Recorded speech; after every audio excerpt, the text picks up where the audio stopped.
A Memorial Monday is in the rear view mirror, and that means it is time for a Talkin' Tuesday on the beat. But Adam King is trapped in a clubhouse at Muirfield Village. So that means that we are talking tackles instead with Jeremy Birmingham. This is the Austin and Berm Show. I am Austin. He is Berm. And as we get into another spring rewind, Berm, is this the most scrutinized group on this roster? Yes. As we said on Friday's mailbag, I don't think it's really even close. There's no other position on the Ohio State roster that has the ability to, I think, single-handedly alter the direction of the 2025 season more than the defensive tackle spot does. Because when Ohio State is at their best, when the Buckeyes are dominating the Big Ten, it's because they are able to stop the run at a level that no one else has been able to reach, except for Michigan in 2022 and 2023, when, surprise, they were the best team in the Big Ten. So that is the most important piece of the puzzle for Ohio State. It always is, always will be. Can you run and can you stop the run? And the offensive side of that equation, which we haven't dove into yet on the position reviews, we feel like even though there's questions, like you have answers that are right in front of you. Mm-hmm. And I don't think that that's the case for defensive tackles, where, as you can see, if you look at the roster, for those watching it at home on 10TV Plus or on 10tv.com, there's no shortage of names. There's no shortage of bodies. You've got 8 defensive tackles. It's not altogether sparse, but the unproven nature of the entire room, and beyond that, I think that there is a lack of really exceptional top end talent here. That's the problem, and here we are at the end of May. There's really no fixing it before September. I don't know if that's how I would describe Caden McDonald and Edric Houston for lacking that top end talent. I mean, I know what you're saying. It's not proven. We're betting on a projection here and fulfilling that upside. I mean, Edric Houston, he didn't quite make Ryan Day's knees buckle during that sign day. That was Jeremiah Smith, but it was pretty close. Yeah, it was pretty close. They went to the wire and fought tooth and nail to win that recruitment. You know, Caden McDonald's situation was different. He did not come with necessarily that same level of fanfare, but I feel like for Larry Johnson, for Mark Pantoni, for Ryan Day, they almost feel like they pulled one over on Georgia when they got Caden McDonald. And so I feel like both of those guys have NFL caliber futures and will be there sooner than later. Although Edric Houston has 2 years before he's even eligible for that. But I agree with you. Are they right now as polished, as prepared, as physically dominant as Tyleik Williams and Ty Hamilton were after 4 years or 5 years in the program? No. And to expect them to immediately step into those shoes and provide what Ohio State got from those two guys on the way to the national championship last year is a tall order. And that is why we spent so much time talking about, would Ohio State land someone from the transfer portal? And they didn't. There was not a Tyleik Williams or a Ty Hamilton in the portal, or they would have taken that swing. There's no question about that. Yeah, and they looked. There was a number of players that they evaluated, a number of players that they considered through the spring portal season, but because of the way that NIL is right now, the wild, wild west nature of it, they weren't going to be able to justify spending 7 figures for guys who have 7 career tackles. And that's what Texas did when they went and took the freshman transfer from Syracuse. Obviously, Georgia passed also on a player that Ohio State had on campus for an official visit because of off the field issues. So there wasn't a clear cut answer. And, I think when you look at these guys that are returning, Caden McDonald, Edric Houston, those are certainly the two that have the highest recruiting pedigree. Edric Houston was a 5-star. He was ranked higher than Tyleik Williams was or Ty Hamilton was coming out of high school, but he was ranked that way as a defensive end, and he's moved down to a 3-tech, and he's playing a position he's never really played in his life except for the end of last season. Now, he played well, and I think that Edric Houston certainly is someone that you have to bank around. I think he's the guy that has to step up and really become the face of this defensive line, and not just the defensive tackles, but the defensive line in general. But beyond Caden and Edric, and again, I think you're 100% right. Caden McDonald, if he was 1.5 inches taller, would have probably been playing at Georgia. He was the Gwinnett County Defensive Player of the Year out of high school for for his work in Georgia. That is an incredibly difficult place to play. He's an extremely productive player, and we love everything about Caden. But until these guys are the guy who are on the field 80% of the time and dominating and winning every rep the way that Ty and Ty did, it is hard to imagine getting anywhere near a like for like replacement. And that's where like that position it is unique on the Ohio State roster, because I don't think that anywhere else we go down the roster, maybe running back, because you don't know what to expect, but where else is there that sort of question mark? And it's just, there simply isn't one. Do you think, I haven't really thought about it in this way. I'm curious how you would view it. If this team just had kept Hero Canoe, if Hero Canoe had not left for Texas, like, do you think we would have spent this much time talking about defensive tackle? Because I don't think it can be that easy. I love Hero Canoe. I love talking to him. Dynamic personality. You saw him flash in a handful of games, make a couple tackles for loss. It's like, okay, here it is. He's turning the corner. He's getting it. He's putting the pieces together. But it's not like he was in a full timeshare at defensive tackle in the past. It was not like he was 20, 30 tackles for Ohio State and out there consistently. So I still think we would have had to have some same level of conversation about this, even if he would have been the de facto veteran leader of that group. Yeah, I think we probably wouldn't talk about it as much, but I think we probably still should. I think you would look at the roster and say, okay, now you've got a guy who's played for 3 years, heading into his fourth year. That's I think the reason the Hero Canoe departure hurts the most is because entering into that fourth year under Larry Johnson has been when players typically take off. And I think that is something that you lack on the current depth chart, because you don't have someone who's in a position, you think, to really emerge like that. Even Tywone Malone, who's entering his fifth season as a college football player, is still only entering his third year at Ohio State. And we've seen numerous times that fourth year guy under Larry Johnson really take the next step. Yeah. The thing about Hero is that, yes, you would have him returning. Edric Houston still passed him on the depth chart last year when he had been put at defensive tackle for like 15 minutes. Edric Houston passed him on the depth chart. So to assume that having Hero's body still in the mix would answer all the questions, I don't think it would have. And I think we probably would have looked over this a little bit more than we should if he was still there. So, what's the mission here? It seems it's obvious. Like Jason Moore, Tywone Malone, Will Smith Jr. I know you're very high on Jarquez Carter. Like that, he could. I tend to focus on those three. You've expanded that to make it a 4-pack. Larry's body of work. He's a legend among defensive line coaches. There's no question about that. I think he added another flourish to that resume last year with the national championship and what those all four starters, but most specifically what Ty and Ty did to find that next gear before their careers were done, like leaves very little doubt. But, the challenge to get this next wave of Buckeyes at defensive tackle to leap up there and help Caden McDonald and Edric Houston, and we can include them in this conversation if we want to, because they've not been starters. But to unlock all of that upside at once, I'm not saying he can't do it, because he's proven that he can multiple times over and over, but it's a pretty big challenge for someone who every single offseason has to say, no, I'm not tired of taking on this challenge yet, and I'm not retiring.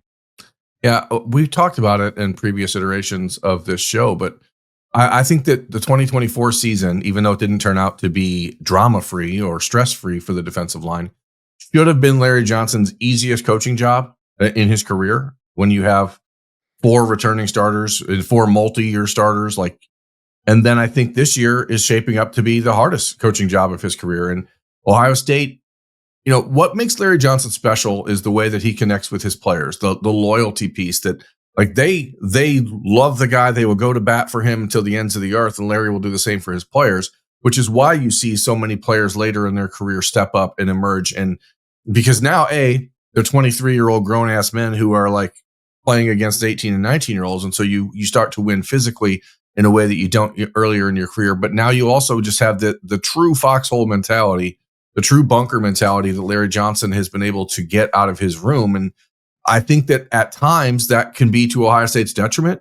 And I guess we'll see this year if that is what catapults this room into a better position, or if it's something that ends up being a frustration to everyone else. Because at times in the past, we've seen certain position groups at Ohio State and Larry's from time to time where it didn't seem like they were performing at the level that everyone expected.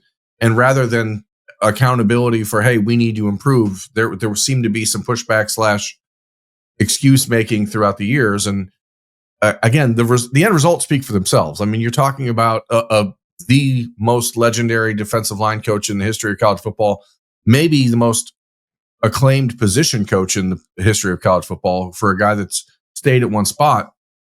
And the results are hard to fight against. But on the Ohio State side, when we're talking specifically about the goal for Ohio State here, the last 3 years on the recruiting trail have been difficult for Larry Johnson. And we are in this wild, wild west of the NIL transfer portal era, all that stuff.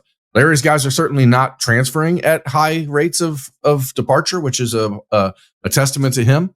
But at the same time, his relationships that he's building on the recruiting trail maybe aren't winning in the way that we need them to in this era of college football, because you have to have impact players that are ready to go as freshmen and sophomores. And Buckeyes have lacked that for the last couple of years. And then if you look, and we'll see this specifically more on Wednesday on the defensive end side of this puzzle for the defensive line, but there just is a lack of impact players that are ready to go. And that's where, Ohio State had to bring in 2 defensive ends in this offseason in the transfer portal, wanted to bring in defensive tackles and couldn't find any. Like that's where you start to have your questions. And again, Larry has certainly earned the benefit of the doubt. He's a 2-time national champion. He's done everything that you could want to in his 50-year coaching career. But it's, as I said, I think this will be his hardest job ever. Yeah, I think also that culture and the Rushman Brotherhood is part of the reason that it feels so shocking when someone like Hero Canoe leaves and winds up at Texas and is going to be back in the horseshoe, but on the other sideline in August. But that's been several months in the past now, and there's nothing that can be done to change that for Ohio State, and they have to pour their focus into this next group. So you think it may be Jarquez Carter, or you're just saying don't forget about him? Because it feels like it does have to be one of the more physically developed guys. And like, if I'm putting chips down, Jason Moore is the obvious one for me. Yeah, I mean, Jason Moore, it's hard not to count him as the obvious one. I mean, he's the guy that last spring Larry Johnson said was like, what did he call him? The perfect 3-tech in our system. And then he didn't play. And so then you start to wonder, like, oh, okay, where is there a hump he's not getting over? That transition from really good practice player to really good game day player is a larger leap than people sometimes understand, I think. I think a kid like Jarquez Carter coming from Florida, physically he's ready. He's almost like the evolved version of a Robert Landers, like a smaller defensive tackle who's got some real quicks, but he's not 5'11", 285 pounds like BB was. He's 6'3" and 295 to almost 300 pounds. And again, if you watch the first step, you see a Tyleik Williams-esque thing going on there. Now, Tyleik ended up being, 6'3", 330 pounds and doing things as a run stopper that were really, really next level, which is why he's the first round pick. But Jarquez, I think, has that opportunity. And I think that Maxwell Roy will end up being a really good player at Ohio State as well, but not this year. Trajan Odom's not going to play this year. If there's another guy that I'm personally looking at and wondering if maybe we haven't talked about him enough, it's probably Eric Mensah, who, if we see after practices in the spring, there's always like one defensive lineman left working out there with everyone else, and it's Eric Mensah. Yeah. He physically looks a lot different than he did when he got to Ohio State, more so than Jason Moore does, or more so than Tywone Malone. So to me, the two that I'm really wondering, can they surprise people this year, because the gate is wide open, are Jarquez Carter and Eric Mensah. I wasn't really sure first when Eric Mensah arrived, and even when I watch him after practice getting extra work, I was like, I'm not entirely sure which one of those spots up front fits him best. And as we sit here now, I'm still not. Yeah, I don't know. Is there a 2-tech?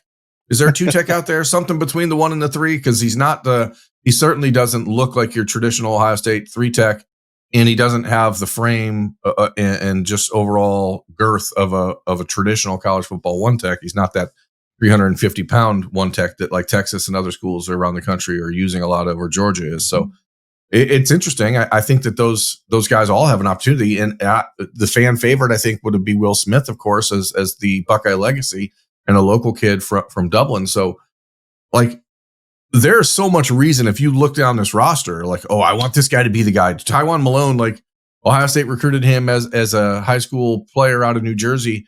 He was like an All-American baseball player, went to Ole Miss, won a national championship as a baseball player, comes to Ohio State, wins a national championship as a football player. The Buckeyes loved him out of high school, loved him. And then he got thrown a curveball by baseball, and it put him behind the 8 ball for a while. So I like to mix all my metaphors. It's one of my favorite things to do. Well, I saw what you did there the first time with baseball, but then I went to billiards. We're all talking. I don't know. The question is the defensive line, because it's such a large group, we have to compartmentalize it into defensive ends and defensive tackles. But the leader that we never talk about, and we didn't talk about him in his entire time at Ohio State, is Ty Hamilton. And I don't know, like Ty Hamilton is the cog that made the defensive line go and allowed you to do the things around him with Jack and JT and Tyleik. So who's able to be that guy? And is that Caden McDonald? I mean, who's just the steadying force, the guy that steps up and shuts up and you just count on, and you know he's going to do his job, but it may not look spectacular, but here he's going to get drafted in the 4th round. Yeah, I mean, if Caden McDonald is able to build on what Ty Hamilton did, which took a long time. I mean, he was making plays, Ty Hamilton, a couple years ago, but it was like, all right, here's 2 steps forward, 1 step back, 2 steps forward, 1 step back. And that's the way that everyone's development process really works in reality. It's not going to be nonstop improvement, it's not incremental step by step into the NFL draft. But like Ty Hamilton really figured it out, and he did not want the spotlight, did not want the attention. It was not a every offseason NIL conversation with him. Like this was a local product. And again, sometimes there's value in that, a lot of value in it. If you have tap into that Pickerington pipeline and you know how to work and you want to represent the Scarlet and Gray and you make it easy in the offseason, that's great. But it helps when your brother's on a second NFL contract and your family doesn't have to be in a position to go out and seek those other things. So it's like a weird, like you get the best of both worlds if you're Ohio State there. Just find younger brothers with rich older brothers. That's a smart recruiting strategy. I believe if you just recruit and add players to your roster that are all NFL legacies and all have professional athlete parents or siblings, I think that's generally a pretty safe bet. Yeah, that's actually a really good strategy. But anyway, the point is, like, it felt like at times we would, and I tried not to, and I talked about him a lot with Zach Bourne. It's like, you don't want to take him for granted, because and this goes for both Ty Williams and Ty Hamilton, but I think Ty Hamilton more specifically because there was not as much conversation. He was not in the spotlight, didn't seek it. As I said, without those 2 guys setting an anchor up front, I don't think that the rest of the defense could have done anything like what it was capable of doing. And they worked so well together. And I do think that that's something like you can see it with Caden McDonald and Edric Houston, that there is a rapport, a relationship, a camaraderie, and a chemistry that that the starters, like, I don't have any question whatsoever. When we talk about the defensive tackles, it is not for me, can the starters perform? Are they going to meet the expectations and the standard at Ohio State? I firmly believe in that. To me, it is more of a depth conversation, and I'm really excited to see what that means for Edric Houston in terms of what the statistical output could be, because I do think that Caden McDonald is going to put him in positions to make a lot of plays, and Edric Houston is not shy about the spotlight. He is one of the most engaging personalities on this roster. And then now what does that mean, where you're also looking for a leadership void to be filled for Ohio State, and there aren't clear veterans to do that at defensive tackle? It may be a second-year sophomore who leads that. I think it has to be. And the reality is, and I completely agree with you on the talent, Edric and Caden McDonald have enough for you to look at it and say, hey, we're good there. Now, the problem is Edric Houston had 7 tackles in his first year at Ohio State, okay? Caden McDonald has a total of 20 tackles in his 2 years at Ohio State. Yeah. It's not a concern for me about, as you said, at top end, biggest play of the game, are those guys going to be talented enough to make the plays? I think they are. The question is, how do you go from replacing guys who are playing 80 snaps or 80% of your snaps? Yeah. And are these guys ready to get to that point? How, Edric Houston and Caden McDonald have both made a reputation kind of just on being like the Energizer Bunny types. They're out there, they're 110%. That's easy to do when you're in there for 15, 20 snaps a game. Now you have to double or triple that, because especially in a world where Ohio State does not have any proven depth behind them, or this is sort of the funny catch-22 here, because Edric and Caden are from Georgia, because their recruiting profiles were a little bit different. You had to play those guys last year. Okay. Like, you had to. The guys that are behind Edric and Caden are not people where I think, outside of Jarquez Carter, who I think you are in a position where you feel compelled as a coaching staff to say, hey, we have to let the young guy go. We have to let the pup see if he can bite. So, like, this is going to be truly a situation where, like, you have these other 5 or 6 defensive tackles, however many we want to consider it as viable playing options. Mm-hmm. And all of them are going to get an opportunity to really take that third spot and make it theirs. And I don't think that last year it was really that wide open, because it didn't matter. You could just default to tie and say, well, we can play around and experiment with the other guys, but hey, Edric's a 5-star from Georgia. We need to get him some reps. Caden's a high 4-star from Georgia. We need to get him some reps. This year, I don't see that, like, obligatory, we must play yonder player. Well, I think it's meritocracy. This is a true meritocracy this year. Yeah, that part is true, but there is the same urgency. The motivation will be different. If they had to do it last year because of the recruiting profile, this year they'll have to do it because of the rotation numbers and the lack. Well, the of urgency, body. I think, is higher this year. Yeah, I think the urgency has to be higher, but the options are certainly more confusing.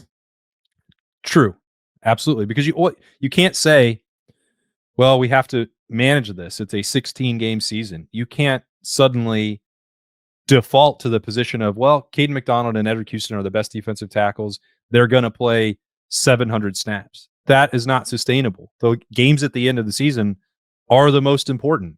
Now, against Texas, might you add to that workload for those two, if those are the ones that you're most sure about?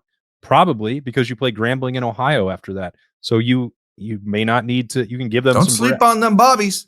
Don't sleep on them Bobcats. Okay. I mean, obviously, I'm not really worried about Ohio State losing to Ohio, but I think the Buckeyes are the only Big Ten team to never lose to a MAC school, other than, I think, Washington, but they don't count, obviously, since they just wanted to join. A lot of unique stats like that with the 4 new teams out west. But I mean, the point is, and I know that people that have listened to us for a long time will say, well, that's strange. Austin sitting here talking about rotating defensive linemen. It has always been a situational conversation for me. I don't believe that there's a world, and they pushed it, I think, more with Ty Hamilton and Tyleik Williams last year than I expected them to, especially given some of the health concerns that Tyleik had. That's not a world that Ohio State is comfortable living in. We saw them purposefully cutting down on the snaps on offense, which is also a reflection of protecting the defense. Sometimes the results were mixed for that, but you cannot ask those top 2 guys to play 75% of the snaps over a 16-game season. You can do that against Texas, against Penn State, can do it in the Big House, and then maybe you can lean on them more extensively in the playoff when it arrives. But the hope and the goal is that when you're scaling back on those reps against the opponents that Ohio State should handle more easily, you find and develop more depth so that you don't have to just play those 2 when it comes to December and January. And again, I think it's more likely than not to be Jason Moore, based on the physical attributes and the recruiting profile and everything Larry Johnson said about him over the last 2 years in spring camps and summer workouts. But it doesn't have to be. And I don't care who it is. The ideal outcome is that 3 or 4 of them do the same thing, because I think that's why not just because Hero Canoe went there, but because Texas brought in 4 of them. Like, the best programs in the country, Georgia, Texas, Alabama, Ohio State. You saw what Michigan did even last year. How did they win that game? By having two game-wrecking defensive tackles that were able to shut down Ohio State, and the Buckeyes didn't adjust enough offensively. But you have to win with that position. That's why we keep talking about it. Yeah, it is become outside of quarterback, which is obviously the most important position across all levels of football. Defensive tackle in college football is a game changer. It's a program changing position. And we've seen Larry Johnson have to replace really great players before, and he's never really had a problem doing it because there was always somebody in the pipeline, always somebody waiting in the wings. And despite the fact that Larry continues to fight back against the notion that he's always a year away from retiring and always thinking about retiring, he has been able to pretty much ride that wave. But the last couple of years, it's affected him. It's affected him on the recruiting trail. And then you lose Alan Clark to Texas this offseason, who is, one of your better GAs we've seen at Ohio State in a while, especially on the recruiting side of things. And then you watch him go to Texas, and he's done a great job there. So now Larry gets Miguel Patrick back. You get Tony Washington from UCLA. But are those guys moving the needle? I don't know. And so, how Larry coaches this season is just going to be extremely interesting to watch, because this is, as I said, I think setting up to be the most difficult year that he'll have to face as an assistant coach at Ohio State. I don't know enough about his career at Penn State and every year and every team he ever coached before that, but replacing not just 4 NFL draft picks, but 4 longtime veterans, guys who played 4 years of football each, is going to be really, really hard for Ohio State. And I think ultimately the deciding factor in the 2025 season. Well, that Rushman unit, so large, we had to break up the spring rewind into 2. So tackles are done on this Talking Tuesday on the beat. And we're going to be back for a little midweek checkup on the defensive end. So thanks for starting this week of May with us here. Delayed week. Hope you had a great Memorial Day. We'll be back to talk more about Ohio State's defensive ends on Wednesday on the beat on the Austin and Berm channel. For Berm, I'm Austin. We'll see you there.